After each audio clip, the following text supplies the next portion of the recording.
Welcome to स्कायगर pit shop. तर ही गॅरेजवर आपण आपल्या एंटॉक रेडी करतो आहे रेससाठी। 14 इंच व्हील साईज। या केसिंग आपण तिची कट करून घेतली आहे। सेंटर केसिंग पण बनवून घेतली वेल्डिंग करून। आता क्लच कवर ही एवढी गॅप आहे, ही वेल्डिंग करून भरून टाकूया। हे झालं प्रॉपर। हा इंजिन आपण एक 200 cc पर्यंत बनवतो आहे, ओनली फॉर ट्रॅक यूज, जी रॅली आणि द ट्रॅक चालवायसाठी।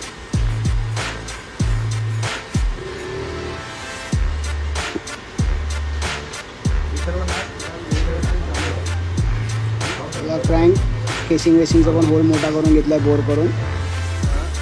याचा ओव्हरसाइज पिस्टन, हा स्टॉक पिस्टन। हे मोठेवाले वॉल गाडीत टाकलेले आहेत। हेडला पण थोडा हेडमध्ये मॉड्स केलेले। नेक्स्ट पार्ट बघायचा असेल तर फॉलो करा स्कायगर पिट शॉप असंच सर्व कंटेंटसाठी। थँक्यू।